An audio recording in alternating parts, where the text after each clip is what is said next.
Krásny deň vám želám. Dneska sa s takou ľahkosťou budeme rozprávať o dosť náročnej a ťaživej téme, akou je určitá kríza zmyslu. Z niektorých zdrojov to možno poznáte i ako psychospirituálnu krízu, pretože tam ide o to, že dochádza k nejakej kríze identity, k hľadaniu zmyslu a zároveň k hľadaniu svojej duchovnej cesty. Keď sa vám vlastne v určitom bode, či už je to v rámci toho, že ste dosiahli alebo presiahli určitú úroveň osobnostného a duchovného rozvoja, alebo sa to niekedy deje ako následok nejakej nehody alebo nejakého výrazného fyzického ochorenia, niečoho, nejakého proste bodu zlomu vo vašom živote. To je v princípe jedno, čím je to spôsobené, akcelerované. Ale ide o to, že sa vám akoby rozpadne tá identita, ktorej ste verili. Rozpadne sa vám to, čomu ste verili. Či už je to kariéra, rodina, dom, možno ste vybudovali nejakú firmu, alebo ste precestovali svet, všeličo možno ste videli a na základe tohto všetkého si zrazu uvedomíte, že lebo vám to vo výsledku nedáva zmysel. Hej, akože tej mysli to už nedáva zmysel, pretože ste, keď to poviem tak zjednodušene, nazbierali toľko dát, že ako reálne máte z toho guláš. Nemá to prečo dávať zmysel, keď sa zamyslíte nad tým, ako funguje svet. Napríklad. A to je ten bod, kedy vlastne klienti prichádzajú ku mne s témami nielen osobnostného, ale aj duchovného rozvoja, pretože sú to situácie, ktoré vy potrebujete akoby prerásť svojim vedomím, integrovať ich a toto tá myseľ už nepožere, nesprocesuje. Na toto potrebujete naučiť sa používať v podstate tú vyššiu úroveň vedomia. Vyššiu, symbolicky a nie lineárne. No a ja by som v tomto videu vám priblížila také tie bežné symptómy tejto krízy. Mojím takým zámerom je vlastne šíriť takú tú kvázi osvetu o tom, že je to svojím spôsobom normálne a prirodzené, pretože sa stretávam s tým a teda v podstate každý z klientov, ktorí s touto témou ku mne prichádzajú, pochopiteľne prichádzajú do značnej miery takí vydesení, vyrušení. A nečudo, pretože predstavte si, že ste 30, 40, 50 rokov, niekedy aj viac, niečo budovali a verili ste tomu, že ten život tu na zemi, ktorý máte k dispozícii, je to najvác. A zrazu sa vám niečo stalo a vy ste zistili, že ten život, ktorý ste doteraz budovali, je proste iba zrniečko piesku na púšti alebo na pláži. A to prináša taký WTF pocit, hej? Stáva sa, je tam taký ten jeden aspekt toho a to je takéto ešte takéto ľudské, že keď som už dosiahol vlastne všetko, po čom som kedy túžil, tak teraz už nemám čo viac dosiahnuť a prichádza tam strach, že to teda stratím. Ďalší aspekt je taký ten už skôr, keď ste tak viac už na tej ďalšej úrovni vedomia, to je ten aspekt toho, že ja som síce teda dosiahol v podstate wow, že super, krásny život, že však ja v podstate mám všetko, čo si len človek môže prijať. A k tomu bol spokojný a šťastný. Ale akože čo? Čo potom tých zvyšných 40 rokov, 30, 20? Čo mám vlastne? Prečo mám vlastne žiť? Musí tam byť ešte niečo viacej. A čo viacej? Hej? A kto vlastne som? A teraz, čo zo mňa ostane, ak trebárs prídem o toto, o hento, o tamto? Hej, že možno na tejto úrovni už aspoň u klientov tak nevnímame taký ten strach, že bojím sa, že o to prídem a zrúti sa mi všetko. Skôr tam je taká tá otázka, že keď ja o toto prídem, trebárs o nejaké postavenie, akoby zmáže sa kusisko identity, ktorú som si budoval roky. Keď trebárs sa so mnou rozíde manžel, vlastne zase stratím kusisko mojej identity, ktorú sme spoločne budovali roky. Keď mi odrastú deti, alebo prosto odídu do zahraničia, alebo sa mi nebudú ozývať, alebo čokoľvek. A čo ďalej, hej? Ako tá moderná psychológia sa to snaží, alebo opisuje to takým, že akože kríza stredného veku, kríza opusteného hniezda, proste rôzne takéto termíny, ktoré ako z nášho pohľadu v podstate takého toho šamanského idú dosť tak po povrchu. Pretože toto sú veci, ktoré majú tendenciu aj oslovujú oveľa hĺbšie štruktúry, než len proste tieto, čo sa týka toho života tu, na tejto zemi, v tomto tele a s týmto menom, hej? No a vlastne úplne prirodzene v takýchto situáciách niekto to nazýva tak ironicky alebo humorne, že keď už prosto ľudia tými vidlami prehadzujú tie svoje kopy peňazí a už nevedia, čo s nimi, tak sa zamýšľajú, že teda na čo ich majú. A áno, je tu veľký priestor na nejakú dobročinnosť, na zveľaďovanie zeme a tak ďalej.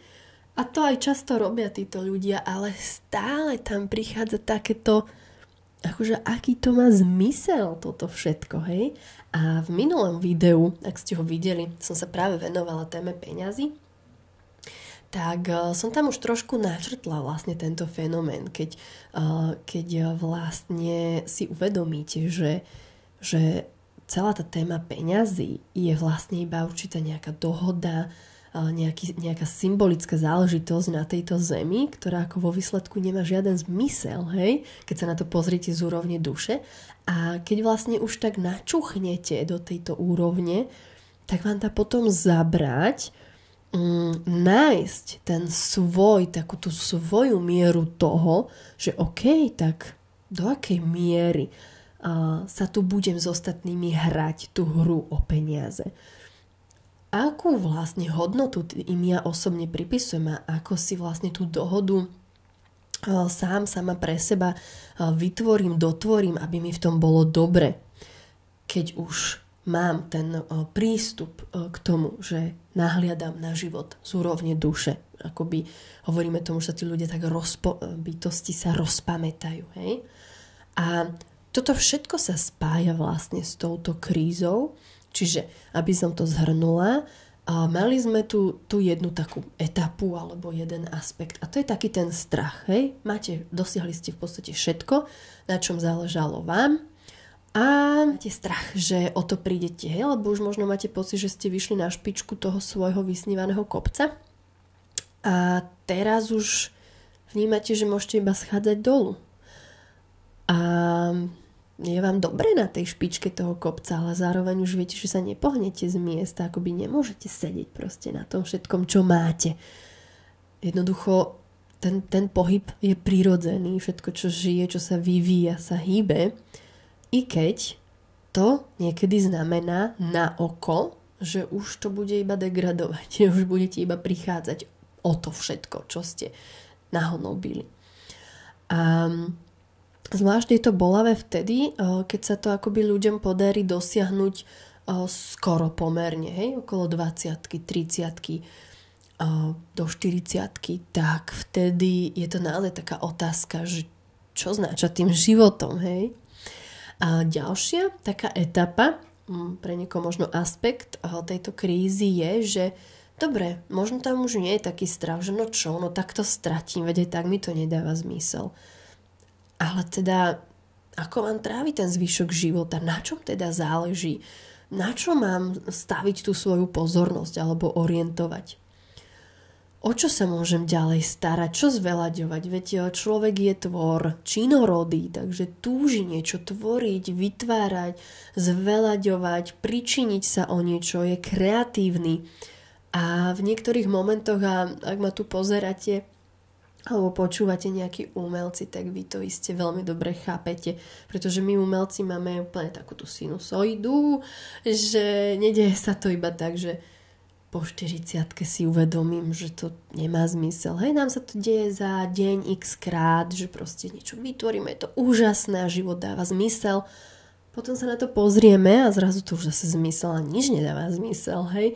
Čiže ak ste tu také umelecké duše, kľudne mi dajte do komentára vedieť, že či to tiež poznáte, takúto tú svoju sinusoidu zmysluplnosti a nezmyselnosti, ktorá sa strieda brutálne rýchlým spôsobom v rámci nielen života, ale aj dní. Prirodzene vlastne dochádza v tejto fáze k takému prehodnocovaniu a k takej neistote. A s čím sa veľmi často práve stretám, a to býva asi taký najhlavnejší dôvod, pre ktorý klienti prichádzajú, tak to je vlastne to, že OK, vám sa to stane, vy sa nejakým spôsobom prebudíte z toho Matrixu, ale vaši blízky prirodzene nie. Nedieje sa to všetkým v rodine naraz. Nestane sa to hneď i vašim priateľom, kolegom, zamestnancom, známym. Áno, je veľmi fajn, keď poznáte aspoň niekoho, kto si tým tiež prešiel alebo prechádza, alebo aspoň tuší, o čom hovoríte, keď sa zdôveríte. Ale väčšinou je to fakt, že malilinko ľudí. A potom tam máte toho svojho manžela alebo manželku, máte tam tie deti, máte tam zvyšok rodiny a starých priateľov, s ktorými si odrazu akože totálne prestávate rozumieť. A v rámci šamanizmu sa venujeme akoby tomu, že áno, my máme kontakt s tou ďalšou úrovňou vedomia, ale my neustále potrebujeme udržiavať a pestovať vzťah a kontakt s tou, hovoríme tomu, prvou úrovňou. A to je zjednodušene tá úroveň, na ktorej veríme, že ja som ten, kto má toto meno, toto telo, tento byt, dom, toto auto, túto prácu, hej, že proste my na tej prvej úrovni veríme, my proste sme v tej identite, ako keby v tej ilúzii tej identity. Ale na tej druhej úrovni vidíme, že to je celé iba proste také kulisy, také vytvorené. A čím vlastne i sprevádza na ceste osobnostného, ale aj tohto duchovného rozvoja, tak to je práve naučiť sa na tom balansovať. Áno, ja si vyberám vlastne to najlepšie, čím môže môj život obohatiť to, že ho vnímam z tej druhej úrovne. Zjednodušme to z úrovne duši, z úrovne zdroja. Ale zároveň mám kontakt s tou prvou úrovňou a ja ešte chápem, že tí moji blízky veria tomu, že sú tou myslou, tými emóciami, tým telom, tým človečikom, ktorý sa volá Zuzka, Miško, Robko, hej, ktokoľvek. Že oni proste veria, že to tak je. Oni ešte veria, že to všetko, o čo sa snažia v tomto živote, je ten zmysel a to najdôležitejšie. A je to tak OK, pretože ja si pamätám, že ešte pred x rokmi som tomu tiež veril alebo verila. Napriek tomu, alebo možno práve vďaka tomu, že si toto všetko pamätám a viem, aké to je veriť tomu, že som tým človečikom s menom XY, tak toto mi môže pomôcť naďalej vlastne si udržiavať a pestovať tie vzťahy. Každý z tých ľudí, ktorých sprevádzam, si nachádza svoje spôsoby. Hej? Ja vám zazdielam to, že čo napríklad tak rada používam ja ako takú predstavu, že vlastne prijímam silu, inšpiráciu, múdrosť, podporu z tej druhej úrovne. Tam sa chodím tak doslova proste zregenerovať jak do kúpeľov, naozaj načerpať tú energiu a tú silu, a hlavne pri deťoch nekonečnú trpezlivosť, porozumenie, takéto z úrovne duše, nie z tej úrovne ega, ktoré je netrpezlivé, ktoré sa hneva, ktoré je zúfale, frustrované a tak ďalej. Ale zároveň si vlastne udržiavam, pestujem tie vzťahy na tej prvej úrovni. Napríklad mne osobne sa osvedčilo, viacej počúvam, než rozprávam, pretože ako náhle otvorím ústa, zväčša poviem niečo nezrozumiteľné, pre tých ľudí poburujúce. A áno, aj sa s tým stretám u seba, aj u známych alebo u klientov. Teraz myslím u známych, ktorí týmto si tiež treba prešli alebo vedia chodiť i do tej ďalšej úrovne, že je veľmi ťažké vlastne si spomenúť, že ako sa rozprávať s tými ľuďmi, ktorí ešte veria v to, že sú tým človekom XY a vlastne, keď to tak poviem, že žijú tu, veria tomu, že život je všetko a boja sa smrti, tak čo vlastne im hovorí, lebo ťažko nám je niekedy si uvedomiť, že čo všetko máme akoby kvázi cenzurovať, aby sme neboli takí, že poburujúci alebo nepovedali niečo nevhodné alebo nezrozumiteľné. A opäť hovorím, že každý z tých mojich klientov si nachádza svoj spôsob, hej. Niekto si napríklad úplne, že spraví zoznam tém, takých úplne že bežných tém, hej, návštev, že ja neviem, počasie, auta, šport, turistika, záhradkárčenie. A niekto si zase akoby urobí zoznam takých tém, ktoré sú tabu, alebo slov, ktoré nepoužívať. Ja teda som si i vybrala pre seba spôsob, ktorý mne tak najlepšie funguje, a to je to, že a nie vždy, hej, niekedy ulietnem, snažím sa byť skôr ticho a počúvať. A v tomto mne napríklad veľmi pomáha to koučovacie vzdelanie a prax, ktorú mám, že vlastne naozaj ja som schopná hodiny a hodiny počúvať, prijímať, nehodnotiť a naozaj vnímať toho človeka, čo je pre neho dôležité, čo tvorí ten jeho svetonázor, čo sú tie jeho hodnoty, priority, čo on považuje za tú svoju identitu.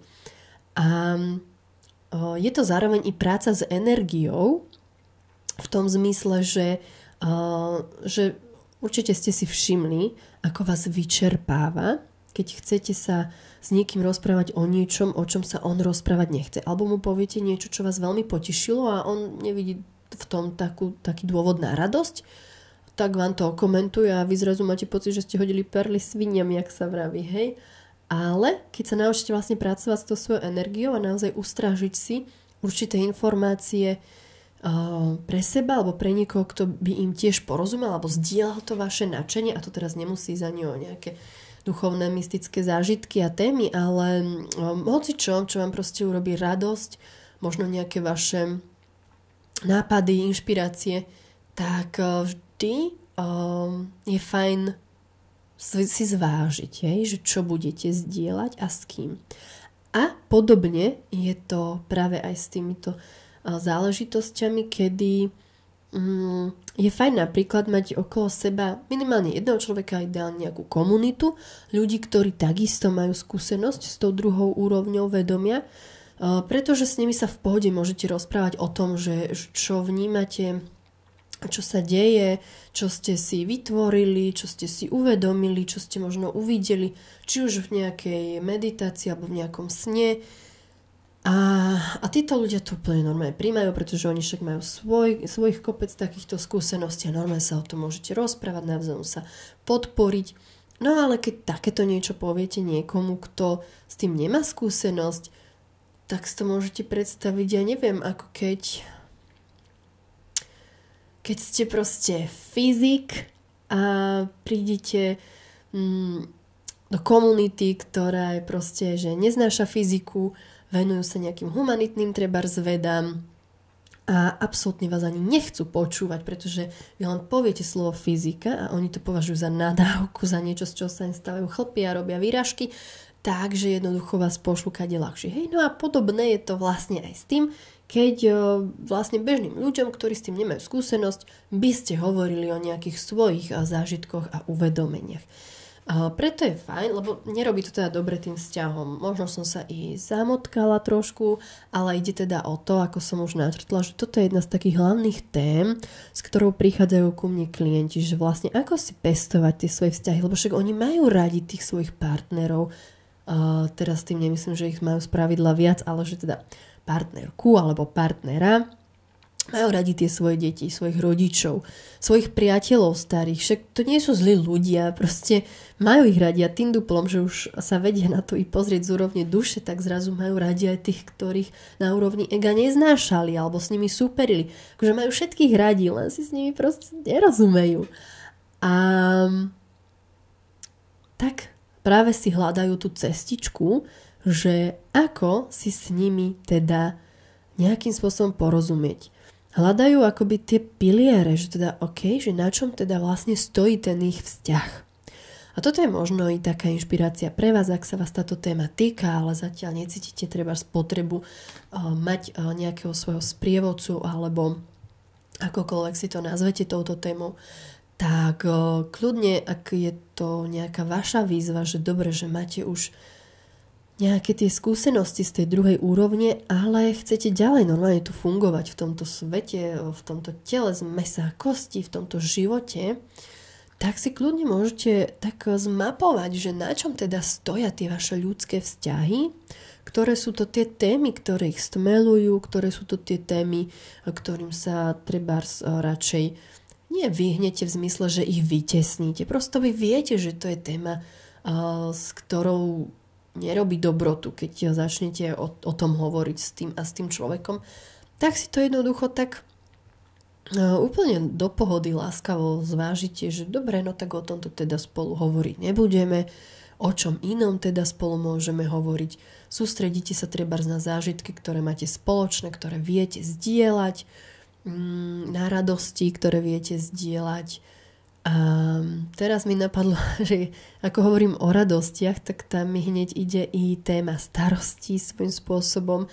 A toto je tiež veľmi taká zaujímavá hranica, alebo ako to nazvať, že ďalší taká výzva, že ako náhle vy už máte ten prístup k tomu, aby ste vnímali starosti z úrovne duši, tak už to pre vás starosti s úvodzovkami, ale zase vy vnímate, že tí vaši blízky sú v tom ponorení až po uši, že ich to seriózne trápi a pre nich je to seriózny, totálny akože problém, brutálny. A otázka života, smrti, otázka cti a neviem čoho, tak vtedy je tiež náročné ako keby im nepovedať niečo, čo možno vy vnímate, že však chcem to zľahčiť, chcem im tam pridať tú ľahkosť, ten nadhľad, ale vy ich to úplne ešte viac vytočí, pretože majú pocit, že im akože totálne nerozumiete. Ono sa osvedčuje prosto nechať ich akoby tam, prípadne používať určité také formulácie cez ten jazyk. Hej, že napríklad chápem, že ťa to veľmi trápi, že je to pre teba veľký problém. Ako z môjho pohľadu, alebo keby to bola moja výzva, tak by som to možno riešila tak a tak, alebo by som si dala odstup, pauzu, na vydýchanie a tak ďalej. A potom by som sa zase už nejakého nadhľadu pozrela, že ako by som to teda mohol riešiť. Ale určite to im netlačte akoby takým spôsobom, že to nič nie je a čo to je oproti večnosti, alebo že to je proste iba ilúzia starosti, hej, a tak ďalej, že hoci a priori je to pre vás pravda, pre nich to nie je pravda, takže to spravidla na to reagujú veľmi nespokojne, hej, alebo ako si to poviem. No a je ešte veľa takých nejakých, nazvime to symptómov alebo prejavov toho, že teda prechádzate takouto nejakou transformáciou, krízou a hľadáte to svoje miesto v živote, hoci už máte kontakt akoby s tým, hovorím v odzovkách vyšším vedomím, lebo nevnímame to ako lineárne vyššie, ale ako symbolicky vyššie.